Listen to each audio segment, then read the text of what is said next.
दरवाजा धडाडत होता तसे सर्वांचे काळीजही धडधडत होते. कुणाल आणि पियुषी तर एकदमच भेदरून गेले होते. ए, तो हसतोस काय? पियुषीने विचारले.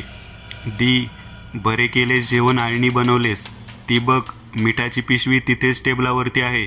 प्रकाश म्हणाला. हे काही वेळ घडते की आपल्या हातून एखादी कृती नकळत घडते आणि नंतर तीच कृती जी आपल्याला लहान वाटते तीच काही वेळ आपल्याला मोठी मदत करून जाते. लगेच त्यांनी मिठाचे एक मोठे वर्तुळ आखले आणि त्यात ते आपले अंग चोरून बसले. दरवाजा धडधडत होता आणि पायऱ्यांवर कोणीतरी धडपडत होते. मध्येच भीतीदायक व किळसवाणे आवाज बाहेरून येत होते. काही वेळ अशीच धडपड चालली होती आणि पुढच्या क्षणी सर्व काही शांत झाले. दी, ते गेले काय? घाबरलेल्या प्रकाशने विचारले. अगदी नीरव शांतता होती तिथे. काहीच वेळात घरात एक हाक घुमली. प्रकाश, कुणाल, पियुषी, कुठे आहात तुम्ही? आई आली, आई आली म्हणत प्रकाश धावला. त्याच्याबरोबर कुणालही लगेच धावला. पियुषी काही वेळ तशीच जागीच विचार करत बसली होती. ती ओरडली, थांबा, पण वेळ निघून गेली होती. प्रकाश व कुणाल केव्हाच दरवाजा उघडून बाहेर पडले होते. हॉलमध्ये समीरा पाठमोरी उभी होती. आई, प्रकाश तिला येऊन बिलगला. आई, केव्हा आलीस? एक निश्वास टाकत कुणाल म्हणाला. केव्हापासून मी आलेली आहे, पण तुम्ही दरवाजाच उघडत नाही. एक घोगरा आवाज तिथे घुमला. तसा प्रकाश लगेच मागे सरकला. त्याला कळून चुकले होते की ही आपली आई नाहीये, कोणीतरी वेगळी स्त्री उभी आहे. ती पाठमोरी आकृती तशीच मागे फिरली. तेच काळपट आणि कुजलेले तोंड, ते निखाऱ्यासारखे अंगाची लाही लाही करणारे डोळे त्या दोघांवर खिळले होते. दोघेही जागीच थबकले होते. त्यांची श्वसन प्रक्रिया अगदी वेगवान झाली होती आणि हृदयाचे ठोके दुप्पट धडधडत होते. त्या स्त्रीने आपली बोटे दोघांच्या मानेवर ठेवली. तिची लांब नखे त्यांना टोचत होती. एक क्रूर हास्य तिच्या चेहऱ्यावर पसरले होते. तेवढ्यात ती किंकाळत मागे सरकली. दूर राहायचं हा माझ्या भावांपासून. पियुषी जवळजवळ ओरडलीच. तिने आपल्या मुठीत आणलेले पांढरे मीठ त्या सावटाच्या तोंडावर तिने फेकले होते. तसे ते आपले तोंड पकडून विवळत व ओरडत होते. लगेच तिघांनी तिथून खोलीच्या दिशेने पळ काढला. पुढच्या क्षणी घरात असलेले सर्व दिवे बंद झाले. तिथे अगदी घट्ट अंधार झाला. काहीतरी जिन्यावर धडपडले. थांबू नका, पळा, कुणाल ओरडला. ते आपल्या खोलीत शिरले. त्यांनी दार धडाम करून लोटून दिले. त्याची कडीही लावायला विसरले. अगदी भीतीने त्यांची तारांबळ उडाली होती. ते रिंगणात येऊन अगदी स्तब्ध होऊन बसले. कुणाल, दी कुठे आहे? प्रकाशने काळजीच्या स्वरात विचारले. दोघेही दचकले. तिथे पियुषी नव्हती. आता कोणताच पर्याय नव्हता त्यांच्यापुढे. रिंगणाच्या बाहेर साक्षात मृत्यू टपला होता त्यांच्यावर. दाराशेजारी काहीतरी गडबड जाणवली. तसे कुणालने आपल्या बॅगेतून टॉर्च व गन काढली. एका हातात टॉर्च पकडून दुसऱ्या हातात त्याने बंदूक ताणली. तो अगदी पावित्र्यात होता. कोणत्याही क्षणी गोळी त्याच्या बंदुकीतून आपल्या निशाण्याचा ठाव घेण्यास तयार होती. दारात कोणीतरी क्षणात येऊन थांबले. तसे कुणालच्या हातातून बंदूक गळून पडली.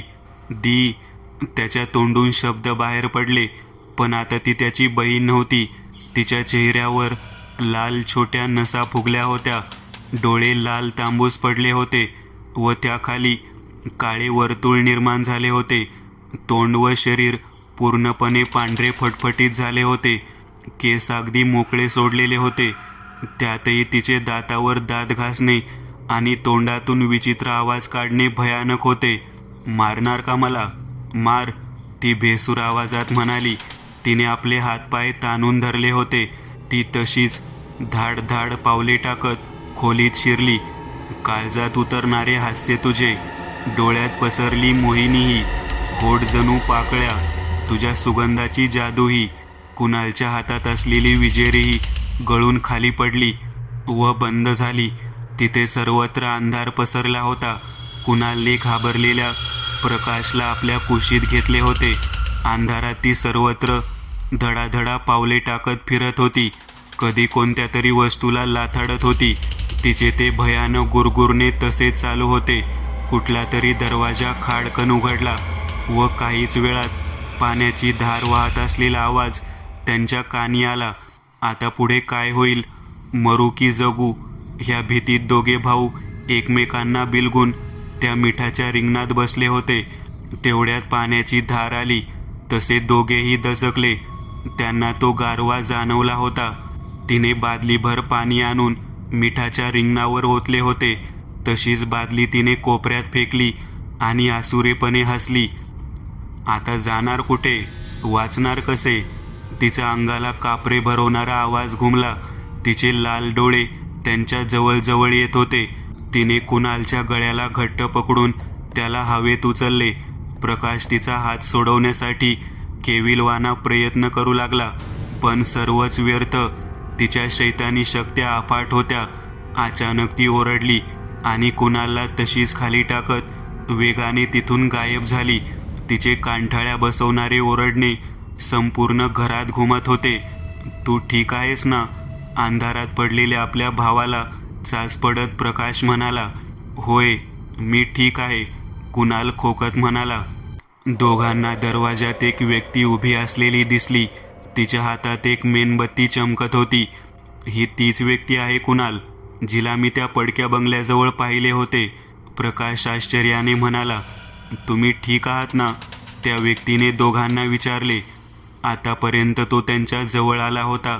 त्याने दोघांना उभे केले व आपल्याबरोबर हॉलमध्ये घेऊन आला. त्याने भस्माने एक रिंगण आखले. दोघांना त्यात बसायला सांगितले. तेवढ्यात एक काळा पडलेला दोरा तिथे येऊन पडला. तसे त्या व्यक्तीच्या तोंडावर किंचित हास्याची रेघ पसरली. कुणाल व प्रकाश अगदी शांत बसून त्यांच्याकडे पाहत होते. तो व्यक्ती त्यांच्यासाठी काही देवदूतापेक्षा कमी नव्हता. त्या व्यक्तीने घरात आणखीही काही मेणबत्त्या लावल्या. तो प्रकाश खूप तर नव्हता, परंतु तिथे पसरलेल्या अंधाराला दूर करण्यासाठी पुरेसा होता. कोण आहे तू? एक आवाज घुमला व तसाच विरला. आला, मरायला आला. परत एकदा आवाज घुमला व तसाच विरला. त्या व्यक्तीने भिंतीशेजारी जाऊन आसन मांडले व विशिष्ट मुद्रेत त्याने काहीतरी पुटपुटायला सुरुवात केली. तिथे कोणाच्या तरी उपहासकपणे हसण्याचा आवाज घुमला. कर कर थेरड्या, घाबरत नाही मी तुला. तोच आवाज परत घुमला. काही वेळ तर असाच शांततेत गेला, पण पुढच्या क्षणी वातावरण बदललेलं. हवेचा जोरदार झोका तेथे वाहू लागला. त्याने मेणबत्त्या विझवण्याचा प्रयत्न केला, पण व्यर्थ. मेणबत्त्याला तो हवेचा झोका फुंकरही मारू शकला नाही. जिन्यावरून धडधडण्याचा आवाज आला तसे त्या व्यक्तीने आपले डोळे उघडले. कोणीतरी वेडीवाकडी पावले टाकत हॉलमध्ये आले. ती पियुषी होती, मात्र ओळखण्यापलीकडे तिचे रूप झाले होते. ए, कोण आहेस तू? थांबवते सगळे. तू ना आताच्या आता इथून चालता हो. तुला माहीत नाही माझ्यावर अत्याचार करणाऱ्याला मी कसे मारले होते. हे वकवकते किडे मी त्याच्या शरीरात सोडले होते. मरण्याआधी तर त्याच्या शरीरात एक रक्ताचा थेंबही ठेवला नव्हता. मी जाळून टाकले त्याला. तूही आत्ताच निघ इथून, नाहीतर मरशील. होय, मरशील तू, ती घोगऱ्या आवाजात म्हणाली. आतापर्यंत गप्प राहिलेली ती व्यक्ती म्हणाली. लहान मुलांवर तर कोणीही दम दाखवू शकते. तुझ्यात हिंमत असेल तर माझ्याशी लढ. ए थेरड्या, तुझ्या नरडीचे घोट घेईन मी, म्हणत ती त्याच्यावर धावली. त्या व्यक्तीने आपल्या पिशवीतून एक छोटीशी बॉटल काढली व त्यात असलेले पाणी तिच्यावर शिंपडले.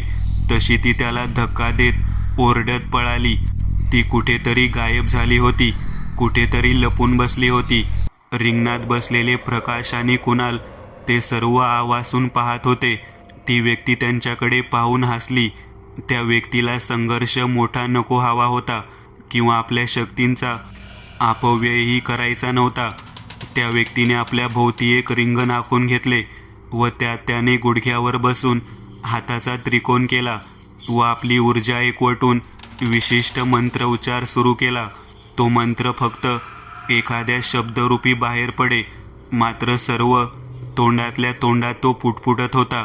एक जबरदस्त तरंग काहीच वेळात निर्माण झाला व ती गडगडत तिथे आली. थांबा, मी जास्ती नाही सहन करू शकत, ती विवळत कशी तरी म्हणाली. त्या व्यक्तीने आपले डोळे उघडले व पिशवीतून एक छोटीशी काचेची रिकामी पण घट्ट बंद केलेली बॉटल काढली. तुझा शेवट येथे झाला तर, म्हणत त्याने ती तिच्या तोंडाशी धरली. एक काळा धूर तिच्या तोंडातून निघाला व त्याने त्या बाटलीत एकदम विसावा घेतला. पियुषी शांत पडली होती. त्या व्यक्तीने आपला हात तिच्या डोक्यावर ठेवला. तसे त्या चैतन्याच्या स्पर्शाने तिने हालचाल केली व काहीच वेळात तिने आपले डोळे उघडले. तसे कुणाल व प्रकाश तिच्या दिशेने धावले. दी म्हणत त्यांनी तिला मिठी मारली. तिघे भावंड एकमेकांच्या गळ्यात पडून रडू लागले. एक भयानक रात्र त्यांना स्पर्शून गेली होती. दी ही तीच व्यक्ती आहे जिला मी तिथे पडक्या बंगल्याजवळ पाहिले होते आणि तिला बघून मी घाबरून पळालो होतो. प्रकाश थोडासा हसत म्हणाला. दी यांनीच आपल्याला ऐनवेळी मदत करून वाचवले आहे, कुणाल म्हणाला. तिघांनी त्या व्यक्तीचे आभार मानले. त्या व्यक्तीनेही हसत त्यांना अभिवादन केले व ती घराबाहेर पडली. तिच्याबरोबर कुणाल, प्रकाश आणि पियुषीही धावली. ते बाहेर होते तोच त्या व्यक्तीचे पाय जागीच थांबले. गवतात दोन डोळे चमकताना त्यांच्या नजरेस पडले. काहीच वेळात गवतातून सळसळत ते बाहेर पडले. सर्वांचे रोखलेले श्वास आणि मोठाल्या झालेल्या डोळ्यांच्या बुबळ्या, वाढलेली हृदयाची धडधड आणि पुढच्या क्षणी ते गवतातून बाहेर आले. मोती, प्रकाश आनंदाने ओरडला व त्याने धावत जाऊन मोतीला उचलून घेतले. पण हे कसे शक्य आहे? मोती तर काही वेळा दुष्टशक्ती असा क्षणिक भास व अशी स्थिती निर्माण करू शकते ज्यात आपण फसतो. तुमचा मोती सुरक्षित गवतात दडला होता, ती व्यक्ती म्हणाली. तुमचे नाव काय? तुम्ही कुठून आलात? आम्हाला एवढी मदत केली, त्यांनी विचारले. ती व्यक्ती हसली व म्हणाली, माझे नाव रुद्र आहे. असेच वाईट शक्तींनी त्रासलेले लोक माझ्याजवळ मदतीसाठी येतात व मी त्यांना मदत करतो. त्या पडक्या बंगल्याचा मालकही मदतीसाठी आला होता, म्हणून मी येथे आलो होतो. त्या दिवशी मी बंगल्याची पाहणी करायलाच आलो होतो, मात्र तुमच्यातील लहानगा मला पाहून ओरडत पळाला. रात्री मी परत तेथे आलो, पण मला बंगल्यात काहीच आढळले नाही. मात्र माझ्यातील विलक्षण शक्तीने मला मार्ग दाखवला व मी इथपर्यंत पोहोचलो. तुम्ही अगदी खंबीरपणे, शूरपणे व धाडसाने त्या दुष्टशक्तीला तोंड दिले. तुमचे कौतुक करावे तितके कमी. अच्छा, मी येतो. रुद्र तिथून चालू लागला. ते तिघेही त्याच्या पाठमोऱ्या आकृतीकडे पाहतच राहिले. सर्वांना दिवाळीच्या खूप खूप शुभेच्छा. हा प्रकाशमान पर्व तुमच्या जीवनातही उजाळा, प्रकाश, सुख, शांती, आरोग्य व आनंद घेऊन येवो, हीच ईश्वरचरणी इच्छा. शुभ दीपावली. मित्रांनो, आज पुरतं एवढंच. तुम्हाला जर काही गोष्ट आवडली असेल तर नक्की लाईक करा. तुमच्यापैकी बरेचसे जण व्हिडिओ लाईक न करताच पळून जातात, पण हा जर व्हिडिओ तुम्ही लाईक केला तर मला जरा बरं वाटेल आणि असेच भारी भारी व्हिडिओ बनवायची माझ्यात एनर्जी येईल. त्यामुळे नक्की लाईक करा आणि अजूनही कोणी या चॅनलला सबस्क्राईब केलेलं नसाल तर लगेच सबस्क्राईब करून टाका आणि बाजूची घंटी ती मात्र दाबायला विसरू नका. देवाची घंटी आहे ती. चला तर मग पुन्हा भेटूया अशीच एक आगळी वेगळी गोष्ट घेऊन पुढच्या